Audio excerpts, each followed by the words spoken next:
Chapter 8, The Predators. Impact on agriculture, animals, and oceans. Corporate greed has also infiltrated nearly every sector of agriculture, overtaking natural means to grow food, how animals are raised, and oceans are harvested, all in pursuit of profit, regardless of the environmental or ethical consequences. The industrialization of agriculture, fishing, and farming are depleting our sources, driven by bottom lines rather than the well-being of the planet, animals, or humanity. We're consuming far faster than nature can replenish. Factory farming, one of the largest contributors to corporate agriculture, treats animals as mere commodities rather than sentient beings. In these industrialized systems, animals are crammed into confined spaces where they barely have room to move.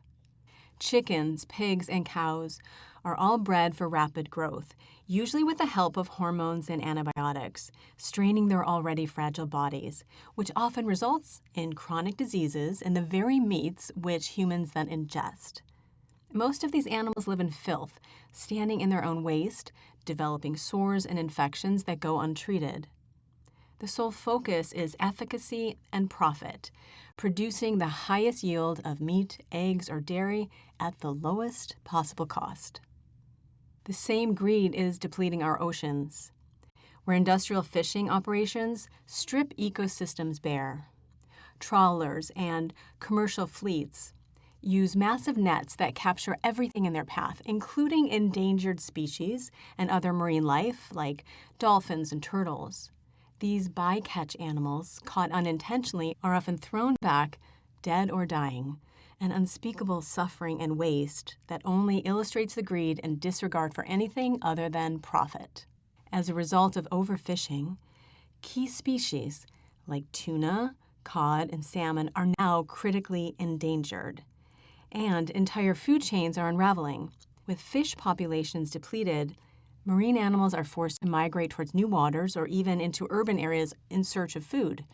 It's not uncommon to see whales stranded near shorelines, sharks swimming closer to coastal waters, and marine mammals scavenging in human habitats because their food sources have been wiped out by these relentless corporate fishing practices.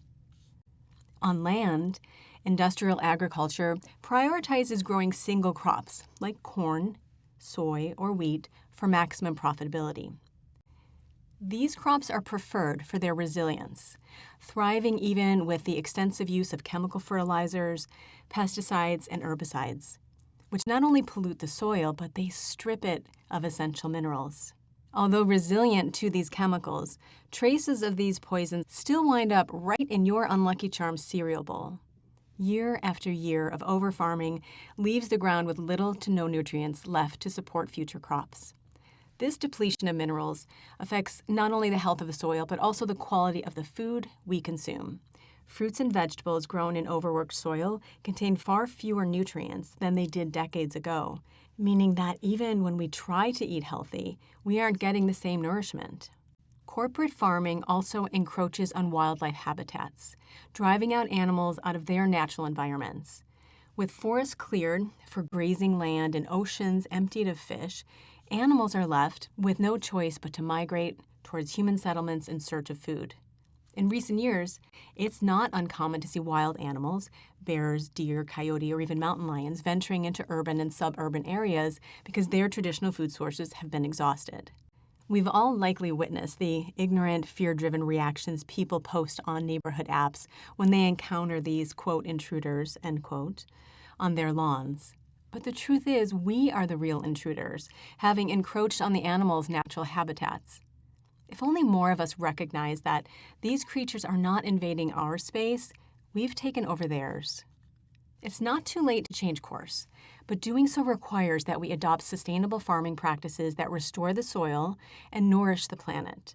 In the oceans, stricter regulations on fishing practices are needed to prevent overfishing, to protect marine life, and to keep our oceans clean of toxic waste. Most importantly, we must change how we view the natural world, not as something to be exploited for a quick buck, but as a system we are deeply connected to. Every action we take has a ripple effect, and we must begin to treat animals, oceans, and soil with the respect and care they deserve. The future of life on this planet depends on our ability to shift away from greed and toward practices that promote regeneration, harmony, and balance with nature.